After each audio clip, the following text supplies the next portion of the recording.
እግር መብላት ትችላለህ። ሁለተኛ ደግሞ እንደዚህ እናታዋራኝሽ ዲስሬስፔክትን እዛው በለመድክበት ምን ይመስላል? በጣም ትገርሚያለሽ። እንደዚህ አስቤሽ አላውቅም። ነገር አይመለከትም። እንደዚህ አስቤሽ አላውቅም። እንደፈለክ አስበኝ ብሮ። ሰርተህ መውሰድ ትችላለህ። የራስህን ነገር አያገባኝም። ተሰጠኝ ወሰድኩት። ግን እንኳን አልሰራሽም። በቃ እኔ እንዳደረኩት ማድረግ ትችላለህ ከተሳካለህ። አይገርምሽም? ሪከርድ አድርጌሻለሁ። አድርገኝ። ምንም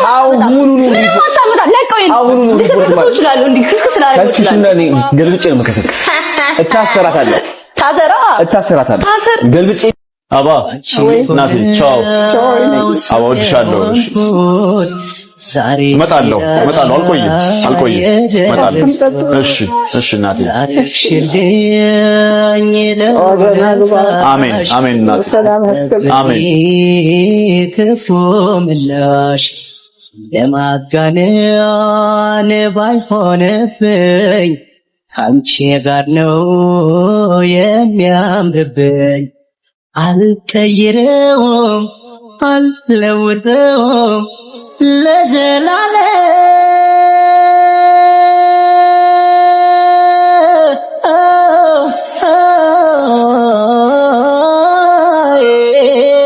ዛሬ ላይ እንግዲህ ሉላ ገዙን ሁላችንም እናቃታለን። የኢቢኤስ ድምቀትና ብዙ ፕሮግራሞችን ሰዎች እሷን ለማየት ብሎ እንደሚመለከቱ በሁላችንም ዘንድ ግልጽ ነው። ሉላ ገዙ ብዙ ጊዜያቶችን በኢቢኤስ ቤት ብዙ ዋጋዎችን እየከፈለችና ስራዎችን ለመስራት በጥንካሬ የምትታወቅ ጀግና ሴት እንደሆነች በሁላችንም ዘንድ ግልጽ ነው። ሉላ ገዙ ከኢቢኤስ ጋር አሁን የገባችበት ሰጣ ገባ በስተመጨረሻ እልባት ያገኘም ይመስላል። ሙሉ በሙሉ ባለፈው በሰራናቸው ቪዲዮዎች መካከል አንዳንድ ሰዎች ነገሮችን ለማመን ተቸግረው ነበር። ኢቢኤስ ቴሌቪዥን ሰራተኞችን ሲያሰናበት ጥቂት ማስረጃዎችን እንኳን ሳይሰበስብ ነገር ግን ለራሱ የማይመች ከሆነ ጥያቄ የሚጠይቅና ውስጣዊ ነገር ያለውን ነገር የውስጥ ጉዳዮችን ለማወቅ የሚፈልግ ሰው ሲነሳ ኢቢኤስ ቴሌቪዥን አይመቸውም። ኢቢኤስ ቴሌቪዥን ከጊዜ ወደ ጊዜ ሞት እየበዛበት እንዲሁም ደግሞ የድርጅቶችን ዋና ሰራተኞችን እየሸኘ ይገኛል። እንዲሁም ደግሞ በአንድ ቅጽበት ውስጥ ከዘማሪ ገብረ ዮሐንስ ገብረጻዲቅ ወደ ጆን ዳንኤልና ጃኒ አጀንዳ የተቀየረበት አጋጣሚ ነበር ይሄ ሳምንት። በሌላ በኩል ደግሞ በእነ ዋንትያ ጉዳይ ላይ ፍርድ ቤቱ የሰጠው ውሳኔ ብዙ ሰዎችን እያነጋገረ ይገኛል። ሰላም የተከበራችሁና የተወደዳችሁ የዚህ ቻናል ቤተሰቦች እንደምን አላችሁ? ዛሬም እንግዲህ እንደተለመደው የተለያዩ ወቅታዊና አዳዲስ መረጃ ያላችሁን ቪዲዮዎች ሰብሰብ አድርጌ ለእናንተ ይዤላችሁ መጥቻለሁ። አሪፍ ቆይታ እንደሚኖረንም እርግጠኛ ስለሆንኩኝ ቪዲዮ ላይክ በማድረግ ጀምሩ። ሐሳባችሁን ኮሜንት ላይ ጻፉልኝ። ለዚህ ቻናል አዲስ ናችሁ ደግሞ ሰብስክራይብ በማድረግ ቤተሰብ መሆን ትችላላችሁ። ወደ ቪዲዮ። ከሳምንታት በፊት ታዋቂውና ተወዳጁ ጋዜጠኛ ነጻነት ወርቅነህ ህይወቱ እንደሰማን ሁላችንም እናውቃለን። በዚህ ሳምንትም እንግዲህ የኢቢኤስ ዋና መስራች እንዲሁም ደግሞ ስራ አስፈጻሚ የሆኑትም በተመሳሳይ መልኩ ህይወታቸውም እንዳለፈ ሰምተናል። ይህ ብቻ ሲሆንም እንግዲህ ኢቢኤስ ቴሌቪዥን ከቀን ወደ ቀን ወደ ታች እየወረደም ይገኛል። እሱም ዋነኛ ምክንያቱ ምንድነው? የኢቢኤስ ቴሌቪዥን ዋና የተባሉ ሰራተኞችን እያሰናበተ ይገኛል። እስኪ ይህንን ቪዲዮ እንመልከተው። ዛሬ ላይ እንግዲህ ሉላ ገዙን ሁላችንም እናቃታለን። የኢቢኤስ ድምቀትና ብዙ ፕሮግራሞችን ሰዎች እሷን ለማየት ብሎ እንደሚመለከቱ በሁላችንም ዘንድ ግልጽ ነው። ሉላ ገዙ ብዙ ጊዜያቶችን በኢቢኤስ ቤት ብዙ ዋጋዎችን እየከፈለችና ስራዎችን ለመስራት በጥንካሬ የምትታወቅ ጀግና ሴት እንደሆነች በሁላችንም ዘንድ ግልጽ ነው። ሉላ ገዙ ከኢቢኤስ ጋር አሁን የገባችበት ሰጣ ገባ በስተመጨረሻ እልባት ያገኘም ይመስላል። ሙሉ በሙሉ ባለፈው በሰራናቸው ቪዲዮዎች መካከል አንዳንድ ሰዎች ነገሮችን ለማመን ተቸግረው ነበር። ኢቢኤስ ቴሌቪዥን ሰራተኞችን ሲያሰናበት ጥቂት ማስረጃዎችን እንኳን ሳይሰበስብ ነገር ግን ለራሱ የማይመች ከሆነ ጥያቄ የሚጠይቅና ውስጣዊ ነገር ያለውን ነገር የውስጥ ጉዳዮችን ለማወቅ የሚፈልግ ሰው ሲነሳ ኢቢኤስ ቴሌቪዥን አይመቸውም። በዚያ መካከል በሉላ በኩል የተነሳ ሰጣ ገባ በሁላችንም ዘንድ ግልጽ ነው። ኢቢኤስ ቴሌቪዥን አንዳንድ ነገሮችን መልስ ለመስጠት እንኳን ባይፈልግም ሉላ ገዙ እዛ ለመስራት ፈርቻለሁ፣ ቀጥሎ ደግሞ የማን ይሁን ቀጣይ ከዚህ ቤት ህይወቱ የሚያልፈው የሚል ጥያቄ ማንሳቷን ተከትሎ እጅግ ነገሮች ውስብስብ መሆናቸው በሁላችንም ዘንድ ግልጽ ጉዳይ ነው። ታዲያ እያንዳንዱ ጋዜጠኛ ከመሰናበቱ በፊት ምክንያቱ ምን እንደሆነ በግልጽ አይነገርለትም። ይህ ደግሞ በብዙዎች ዘንድ ጥያቄ ያስነሳል። አንደኛው ሲሰናበት ቀጥሎ ሌላኛውን የሚያሰናብቱበት ምክንያት ምን እንደሆነ በሁላችንም ዘንድ ግልጽ ባይሆንም ነገር ግን አሁን ባለን መረጃ መሰረት ኢቢኤስ ቴሌቪዥን ላይ ከበድ ያለ ጥያቄ የሚጠይቅና የኢቢኤስ የውስጥ ሚስጥር ጥያቄዎችን የሚያስነሳ ሰው እዛ ቤት ላይ የመቆየት ግዴታም የለበትም ተብሎ ይታመናል። ይህንን የሚያደርጉ ሰዎች ደግሞ ኃላፊዎች ናቸው። ነገር ግን ደግሞ ማሰራጫውን በኢትዮጵያ ውስጥ እየሰራ እንደሆነ በሁላችንም ዘንድ ግልጽ ነው። ታዲያ የመጀመሪያው የስንብቱ ጉዳይ ምንድነው? አንደኛ ከሃይማኖት ጋር የተያያዘ፣ ሁለት ደግሞ በኢቢኤስ በኩል የሚንቀሳቀሱ በውስጥ በኩል የሚደረጉ ሽኩቻዎችና ሴራዎች ላይ ጥያቄ የሚያስነሳ ሰው እዛ ቤት የመቆየት እድልና ጊዜ አይሰጠውም። ነገር ግን የቴሌቪዥን ማሰራጫ ጣቢያው እጅግ በጎ ስራዎችን እንደሚሰራና መልካም ነገሮች ላይ ቢታወቅም አንዳንድ ጊዜ ኢቢኤስ ቴሌቪዥን ኃላፊዎቹ መልካም ቢሆኑ ነገር ግን በውስጥ በኩል ያሉ ማኔጅመንት ላይ ያሉ ሰዎች ደግሞ የሚያንቀሳቅሱት ነገር እጅግ አሳሳቢ ሆኖ ይታያል። ቪዲዮንም እንግዲህ እንደተመለከትነው ኢቢኤስ ቴሌቪዥን በዚህ ሰዓት ያለበት ሁኔታ ይህንን ይመስላል። በሌላ በኩል ደግሞ ቻሌንጅ ሊጀመርለት ታስቦ የነበረው የዘማሪ ገብረ ዮሐንስ ገብረጻዲቅ አጀንዳ ወደ ሌላ አጀንዳ ዙሯል። እሱ ምንድነው? የጃኒና የጆን ዳንኤል ጉዳይ ነው። እስኪ ይህንን ቪዲዮ እንመልከት። ጆን ዳንኤል የሚባለው ቲክታከር የህግ አማካሪ የለውም እንዴ? ሌላኛዋን ቲክታከር ጃኒን አጋልጣለሁ በሚል ያወጣቸው የድምጽ ፋይሎች ራሱን በህግ ሊያስጠይቀው ይችላል። ዝርዝሩን በአጭሩ ላቀርብላችሁ። በቲክቶክ መድረክ ታዋቂ የሆኑት ስመኝ ገብሩ ወይም ጃኒና ጆን ዳንኤል እርስ በርስ ያቀረባቸው የቪዲዮ ምስክርነቶች በማህበራዊ ሚዲያ ከሚሰጠው ስሜታዊ ምላሽ ባለፈ የሀገሪቱን የወንጀል ህግና የኮምፒውተር ወንጀል አዋጅን የሚፈትኑ ጉዳዮችን ይዘው መጥተዋል ይላሉ የዛሀበሻ የህግ አማካሪ። ጉዳዩ በዋነኝነት በሶስት መሰረታዊ የህግ ነጥቦች ላይ ያጠነጥናል። አንደኛ የአካላዊ ጥቃት ክስና የማስረጃ ክብደት። ጃኒ በጆን ዳንኤል ላይ ያቀረበችው የአካላዊ ጥቃት ክስ ቲክቶከሯ ጃኒ በጆን ዳንኤል ላይ ያቀረበችው የአካላዊ ጥቃት ክስ በኢትዮጵያ የወንጀል ህግ አንቀጽ 555 እና ተከታዮቹ ላይ በተቀመጠው አካላዊ ጉዳት ማድረስ በሚለው ድንጋጌ ሊታይ የሚችል ነው። ጃኒ በማስረጃነት ምስሎችን ወይም ስክሪንሾት አቅርባለች። ሆኖም በህግ ረገድ እነዚህ ምስሎች በምን ሁኔታ መቼና በማን እንደተፈጸሙ በፎረንሲክ ምርመራ መረጋገጥ ይኖርባቸዋል። ጆን ዳንኤል ድርጊቱን በመካድ መረጃ ካለሽ ለምን አልከሰሽኝም የሚል ጥያቄ አቅርቧል። ይህም ተበዳይዋም ጥቃቱ በደረሰበት ወቅት ለህግ አካል ያላመለከተች መሆኑን እንደ መከላከያ ሊጠቀምበት እንደሚችል ያሳያል። የዲጂታል ማስፈራሪያና የኮምፒውተር ወንጀል። ጃኒ አካውንቴን አዘጋዋለሁ፣ ከቲክቶክ አጠፋሻለሁ የሚል ማስፈራሪያ ይደርስብኝ ነበር ማለቷም በኢትዮጵያ የኮምፒውተር ወንጀል አዋጅ ቁጥር 958/2008 ስር የሚወድቅ ጉዳይ ነው። የህጉን አንድምታ ስንመለከት አንድ ግለሰብ በማህበራዊ ሚዲያ ላይ ያለውን የስራ እንቅስቃሴ ወይም ተጠቃሚነት በህገ ወጥ መንገድ ለማስተጓጎል መሞከር ወይም ማስፈራራት የወንጀል ጠያቂነት ያስከትላል። ጃኒ አካውንቷ የተዘጋው በሱ አማካኝነት እንደሆነ ብትገልጽም ጆን ዳንኤል ግን ለማዘጋቱ ማስረጃ የለም በማለት ተከራክሯል።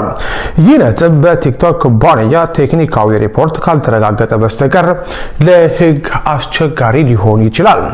ሶስት ዋናው ጉዳይ የግል ሚስጥርን ይፋ የማድረግና የስም ማጥፋት ወንጀል። በጆን ዳንኤል በኩል የቀረበው የድምጽ የተቀዳ ማስረጃና የጃኒን የግል ህይወት የሚመለከቱ ንግግሮች በህጉ አኳያ በጥንቃቄ መታየት ያለባቸው ጉዳዮች ናቸው። በህገ መንግስቱ አንቀጽ 2026 መሰረት የማንኛውም ሰው የግል ህይወት የመከበር መብት አለው። አንድን ግለሰብ ለማዋረድ ወይም ስሙን ለማጥፋት ታስቦ የግል ግንኙነቶችንና ድምጾችን ይፋ ማድረግ በህግ ሊያስጠይቅ የሚችል ድርጊት ነው። ጆን ያቀረባቸው የጃኒ ድምጾች በጃኒ እውቅና የተመዘገቡ ካልሆኑ በፍርድ ቤት እንደ ማስረጃ የመቀበል እድላቸው አነስተኛ ከመሆኑ በላይ ያለ ፍቃድ ድምጽ መቅዳት በሚል ተጨማሪ ክስ ሊቀርብበት ይችላል። ጾማችሁን አትደሩ የተባልን ህዝቦች ከገብረ ዮሐንስ አጀንዳ ወደዚህ አጀንዳ መቼው ተገለበጣችሁ? በጣም አዝናለሁ። ትላንትና ጃኒና ጆን ዳንኤል ተጣሉ ምናምን ተብሎ ሰው 100,000 ሰው ቁጭ ብሏል። ሜቄዶኒያ ጊዜ ሴፎ ኦኒቤስና ዶንክ ቲዩብ ማለት ነው 2,000 ሰው ላይቭ አልገባላቸው ነበር። 100,000 ሰው ቢገባ ኖሮ ዛሬ ሜቄዶኒያ ከ100 በላይ ቅርንጫፎችን መክፈት ይችል ነበር። ብዙ አረጋን ይረዱ ነበር። አያችሁ አይደለ? ለአሚትና ለወሬ ይሄን ያህል ህዝብ ይሰበሰባል። ለቁም ነገር ግን የላችሁም። ጃኒ አንድ ነገር ልንገርሽ፣ አዶናይን የመሰለ ወንድ ካገኘሽ አይንሽም ጆሮሽም ምላስሽም ሌላ ነገር ሊሰማ ሊያይ አይችልም። እህቴ ስለማንም ነገር አታውሪ። ጆን ዳንኤል በሰው ትዳር ማትግባ። እግዚአብሔር የሰጠን የአብራክን ክፋይ አሳድግ። በተረፈኛ አያገባንም። ቤተሰቦቻችን እርቃናቸውን በታዩ ሰዎች ጣልቃ አንገባ። አጀንዳችን ገብረ ዮሐንስ ነው። እዚህ ቲክቶክ ላይ ጃኒ ሰደበኝ ካልሽ፣ ጥቃት አደረሰብኝ ካልሽ ቲክቶክ ኢዝ ናት ፖሊስ ጣቢያ። ፖሊስ ጣቢያ ያለ እዚህ ሀገር ላይ ፖሊስ ጣቢያ ላይ ሄዶ መክሰስ ይቻላል። የግል ህይወታችሁን ቲክቶክ ላይ ስትፈተፍቱ ትታዘባላችሁ፣ ትገመታላችሁ እንጂ ምንም አታተርፉም። ቤተሰቦች ይህንን ቪዲዮ ይዤላችሁ የመጣሁበት ምክንያትም እንግዲህ የዘማሪ ገብረ ዮሐንስ ገብረጻድቅን አጀንዳን መርሳት የለብንም ብዬ ለማስታወስ ያክል ነው። ይህ አጀንዳ የተቀየረበት አጋጣሚ እንግዲህ የጆን ዳንኤል እንዲሁም ደግሞ የጃኒ ጉዳይ በመምጣቱ ነውና እስኪ ይህንን ቪዲዮ እንመልከት። በደንብ ነው ዛሬ የምነግርህ፣ በደንብ እነግርሃለሁ። አሁን ነገሮች አውት ሻይን ማድረግ አልቻልክም። አዶናይ መጣ፣ እቺ ልጅ መጣች፣ ማድረግ አልቻልክም። ሻይን ማድረግ አልቻልክም። የምትፈልገው ደረጃ አልደረስክም። ይሄ ሰውዬ በልጧል። አዶናይ የተባለው ልቡ በጣም ቅን ልጅ ነው። በጣም መልካም ሰው ነው። በጣም ሲበዛ እኔ ራሱ ተናግሬው ነበር። ካናዳ ባለው ነገር ቅጥቅጥ ሳደርገው ነበር። ምንድነው ስልጥና ደድፍ ፈምስ የምትለው ብዬ ስረግጦ የነበረ ልጅ ነው። ልቡን ያየሁት መቼ ነው? እግዚአብሔር በሚያውቀው ነው የምልህ። ልቡን ያየሁት መቼ ነው? ይሄ የኢትዮጵያ አሾ ስፒድ የሚባለውን ልጅ እሱን ያደረሰበት ቅን ቦታ ሳየው በቃ ይሄ ልጅ በጣም የተለየ ነው አልኩ። በጣም የተለየ ልጅ ነው። አላማው ሌላ ነው። በቃ ኮምፕሊትሊ ቅን ልብ ያለው ልጅ እንደሆነ ተመለከትኩ። ቅን ልጅ። ከዛ አንተ ወጣ ወዲያው ወደ ሴራ ነው የተመለስከው። ወደ ሴራ አሁን መተ መረጃ አለኝ ምን አለኝ ሴት ልጅ ስታፈቅር አባቴ ሰቅስቃ ሁሏን ነገር ነው የምትሰጠ። እናውቀዋለን። በዚህ ጉዳይ ዙሪያም እንግዲህ የተለያዩ ግለሰቦች የራሳቸውን ሀሳብ አስተያየት እየሰጡ ይገኛሉ። ከነዚህ መካከል በዋነኝነት የሚጠቀሰው እንግዲህ ሊያሾ ናት። እስኪ እንመልከታለን። ሳሎን ሆኖ እሷ ሽንት ቤት ተደብቃ ይመጣል። እሱ መጨረሻ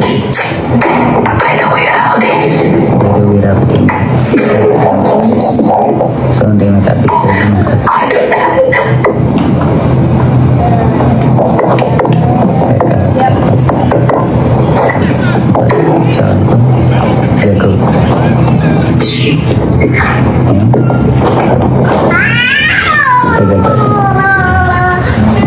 እና እውነታው ይሄ ነው። ከዚህም በኋላ እንግዲህ እዛ ይበጠበጣል። ጎንደር ላይ የትንሽ እየሰማት ነበር። እሱ ተበጠበጠ፣ ተደወለልኝ እኔ ጋር። ከዛ በኋላ ኤልሻዴ ደውላ ጆ ለምን ደወልክ? እየደወለልኝ ነው አለች። ጃኒ አለች። እኔ አልደወልኩም ኤልሻዴ፣ ሁሉም ነገር ደግሞ ስልኬ ላይ ያለ ሪከርድ ማለት አሳይሻለሁ አልኳት። እሺ ይቅርታ አለች ኤልሻዴ። ከሳስበው እኔ አልደወልኩም ካልኩኝ እሷ ደውላ ከሆነ ትበጠበጣለች። ሪሌሽንሺፑ እንዲበጠበጥ እንዲለያዩ አልፈልግም። እኔ ደግሞ ቢኮዝ የጀመርኩት የራሴ ህይወት አለ፣ ድጋሚ መበጥበጥ አልፈልግም። ልጅ አለኝ፣ አዲስ ህይወት አለኝ። ህይወቴን መቀጠል እፈልጋለሁ። የሰው ላይፍን መበጥበጥ አልፈልግም። ከዛ ደወለች። እሱም እየሰማህ ነው ምንድን ነው አለች። መበጥበጥ ስላልፈለኩ ውክልና ሰጥቻታለሁ። የባንክ መኪና የገዛች ጊዜ 1 ሚሊዮን ብር ሰጥቻት ነበር። እስር ቤት በነበርኩበት ሰዓት ትራንስፈር ማድረግ ስለማልችል 1 ሚሊዮን ብር ከባንኬ ላይ ውክልና ሰጥቻት እንትን ብላ ነበርና ውክልናው አልተነሳም። ጃኒ አይ በቃ ውክልናው እንድታነሽልኝ ነው ብዬ ዘጋሁት ስልኩን ማለት ነው። እስከዛሬ ድረስ አንተን የደወልከው ምናምን ለምን ትንትላለህ ምናምን ስባል ዝም ያልኩትኝ የእሷ ሪሌሽንሺፕ ላለመበጥበጥ ነበር፣ ይህን ነገር ላለማውጣት ነበረ። ግን በዚህ ልክ በዚህ ርቀት ልክ እኔን ለመጣል ትሄዳለች ብዬ አስቤ አላውቅም። ሜቢ ፎሎወሯ ያኛው ስለተዘጋ ይሄኛውን ፎሎ ለማስደረግ ሊሆን ይችላል። ግን በዚህ ልክ እኔን አታክ ለማድረግ መሄድ የለብሽም ጃኒ። ቤተሰቦች አሁን ወሬውን ሰምተናል፣ ከግራ ከቀኝ አይተናል። የጃኒንም ሰምተናል፣ የጆንንም ሰምተናል። እንግዲህ ቤተሰብ አሁን አስተያየት አንሰጥም። እሺ አንሰጥም፣ እንሰጣለን። እሺ መቼም ፈርዶብኛል። አዶናይዬ ጃን ተከል ላይ እዛ እየጨፈራችሁ በነበረበት ሰዓት ላይ ምን ተፈጥሮ ነበረ? ምን ብልሃት ነበረ? ጃኒ ምን ሆኖ ነበረ? ደግሞ አንተ ደግሞ ቀጣይ ፈርተውራለን። መቼም እኛ ድራማ የማይሰለቸን ህዝቦች ነን። እንደው ፈርዶብን እኮ እንደው ኢትዮጵያ ያ እንግዲህ አስተያየት ስጡ። ከሁሉም ጋር አናጣላም አንጣላም። ምንድነው የምንለው? አሁን ወደ ፖይንቱ ስመጣ ታረቁ፣ በቃ ፍቅር አውርዱ። እንዲሁም ደግሞ በዋንትያ ጉዳይ ዙሪያ ፍርድ ቤት የሰጠው ውሳኔ ተገቢ አይደለም ሲሉ ሰዎች የራሳቸውን ሀሳብ እየሰጡ ይገኛሉ። እስኪ ይህንን ቪዲዮ እንመልከተው። በዓለም ላይ በአስተሳሰብ ቆመን እንደቀረን የምታዩት አንድ በ12 ዓመቷ ተደፍራ ልጅ የወለደችን እናት ሸርሙጣ ዲቃላ እያለ የሚሳደብ ወንድ ስታዩ ነው። እዛ ደግሞ ሰልጥናለች፣ ዘንጣለች፣ ተምራለች፣ አንደርስታንድ ታደርጋለች። አትሊስት ቁጭ ብላ የዚህን ሁላ ሰዎች ወሬ ስትፈተፍት የሆነ ነገር ይገባታል፣ ርህራሄ ይኖራታል ብላችሁ የምታስቧት ሴት ለዚሁ የ12 ዓመት የተደፈረችውን እናት ለሰደበው ወንድ ተደርባ እናትየውን ስትናገር መስማት How did we get here? By the way, ዋንትያ ምንም ብታደርግም ባታደርግም ከዚህ ስድብና ኩነኔ አታመልጥም ነበር። ቃላ ያስባላት እናትነት ተደፍራ ያገኘችው በህጉ መሰረት ተደፍሮ ያረገዘ ሰው ማስወረድ ይችላል። ከ18 ዓመት በታች ያረገዘ ሰው ማስወረድ ይችላል። ብታስወርድም ኖሮ ትኮነን ነበር፣ ትሰደብ ነበር። ልጇን ወልዳም አሳድጋም ትሰደባለች፣ ትኮነናለች። ከሰው ጋር አልተኛም ማለቷ it's just an excuse እንጂ የሆነ ምክንያት ፈልገው ይወርዱባት ነበር። ሲጀመር ብዙ ጊዜ ተወርዶባታል ከዚህ በፊት። እና ዋንትያ ይሄንን ቪዲዮ እያየሽ ከሆነ የምነግርሽ ነገር ምንድነው ለነዚህ ሰዎች ቦታት አንድ ማወቅ ያለብሽ ነገር ማለት ነው። በጣም ገና በወጣትነትሽ ገና በልጅነትሽ በጣም ትልቅ ቁስል የማይደርቅ ቁስል የሆነ ጥቃት ደርሶብሽ እሱን ረግጠሽ አልፈሽ እናትነትን ማኔጅ ያደረግሽ እንደገና ደግሞ ቢዝነስ እየሰራሽ እየተንቀሳቀሽ ሶሻል ሚዲያ ላይ ኢንፍሉዌንሰር እየሆንሽ የተገኘሽ ልጅ ነሽ። በቅናት አይናቸው የቀላ ሰዎች አንቺ ላይ እጃቸውን ማንሳታቸው አይቀርም። ተመኝተው ያላገኙሽ ወንዶች ድጋሚ አንቺን ለማጥቃት መሞከራቸው አይቀርም። ጥቃት ደርሶብሽ ወድቀሽ አልቀረሽም፣ ተነስተሻል። ያ ደግሞ ትልቅ ታርጌት ያደርግሻል በእኛ ማህበረሰብ። በመጀመሪያ ደረጃ እንደዚህ እንዲያምርብሽም አልተፈለገም ነበር። እንደዚህ ቆንጆ ሆነሽ ሶሻል ሚዲያ ላይ እንድትመጪ ደስተኛ ሆነሽ እየደነሽ ምናምን ሌሎች ነገሮች እያደረግሽ መምጣትሽ በጣም ብዙ ሰዎችን አስከፍቷል ከዚህ በፊት። ምክንያቱም ሁሉም ሰው ማየት የሚፈልገው የነበረው ምንድነው ዋንትያ ሁሌ እያለቀሰች ሰዎችን እርዱኝ ብላ እንድትለምን። የኛ ማህበረሰብ የሚቀበለው ሴት ያቺን ሴት፣ የኛ ማህበረሰብ ቦታ ያለው ርህራሄ ያለው አንደርስታንዲንግ ያለው ወድቃ ለምታለቅስ መነሳት ለማትፈልግ ሴት። ምናልባትም ሁሌ እያለቀሽ ራስሽን አሳንሰሽ ራስሽን ዝቅ አድርገሽ ሁሌ የነሱን አዳኝነት የነሱን ደራሽነት የምታባቢ ሴት ብትሆኚ እንደዚህ አይነት ነገር ላይደርስብሽ ይችላል። አንቺ ወድቀሽ ባለቀሽ ሰዓት የተሰጠሽን እርዳታ ተጠቅመሽበት ቆመሽበታል። ለሌሎች ሰዎች ሁላ ለመድረስ እየሞከርሽ ነው። ስለዚህ ለነዚህ ሰዎች ቦታ አትስጪ። አምሹር ብዙ ሰዎች ብዙ ነገር እያሉሽ ነው። አምሹር ብዙ ሰዎች ገና ብዙ ነገር ይሉሻል። ግን መጀመሪያ ልብሽን ራስሽን አዳምጪ። መጀመሪያ የራስሽን ጤንነት፣ የራስሽን ፍላጎት፣ የራስሽን ደህንነት አስቀድም። አሁንም ፋይል ይዘንባታል እያሉ ነው። በጣም ብዙ በአካል አቃታለው አጠገቧ ብሪያት ነኝ ምናምን የሚሉ ሰዎች ሚስጥርሽን እያወጡ ነው። በጣም ብዙ ነገር እየተባለ ነው።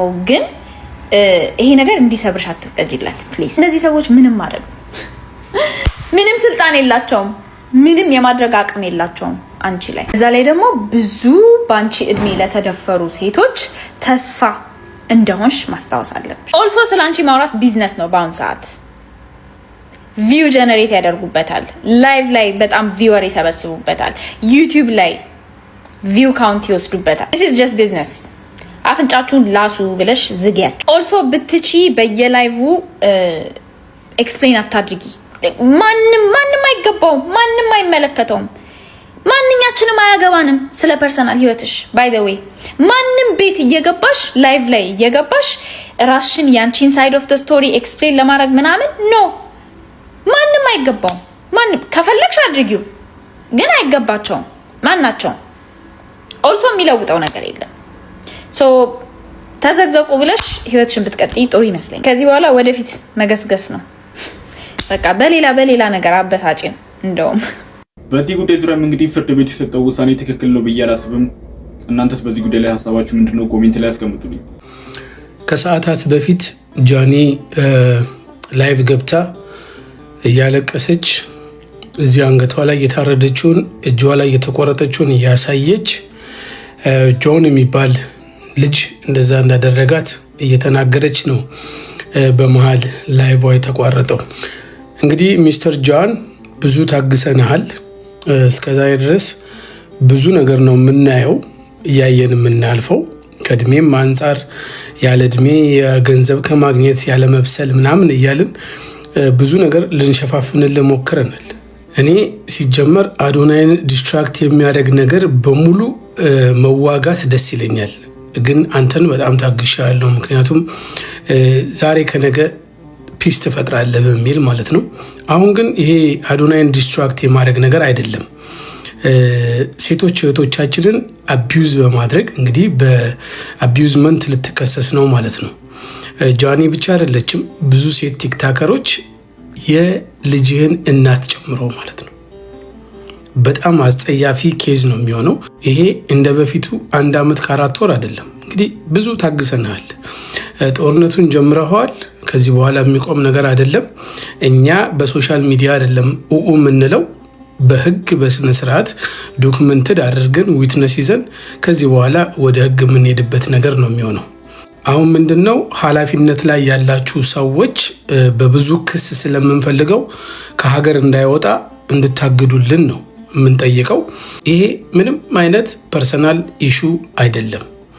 ህግ ነው የተጣሰው፣ የሴቶች መብት ነው የተጣሰው። ስለዚህ የምንጠይቀው በዛ ነው።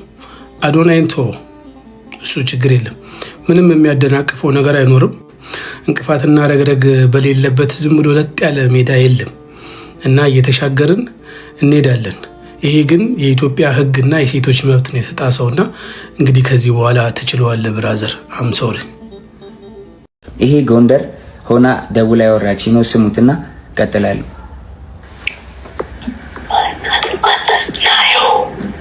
ናየው አለች እያለች ነው። ራቁቷን ስለሆነች ቪዲዮ ላይ ቪዲዮን አላሳየም አለች። በደምብ ስሙት። ቤቴ ነኝ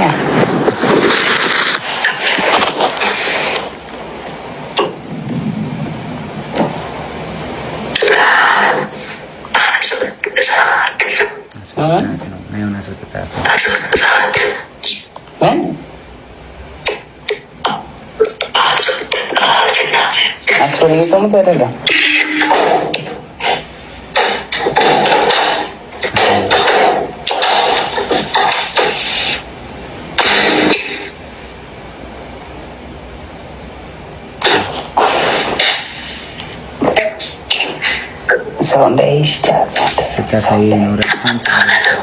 ማንም የለም ብቻ ነው።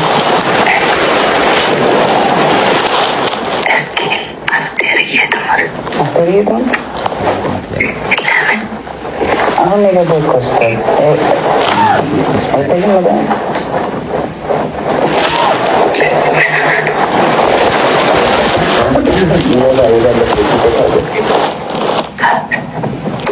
ወባ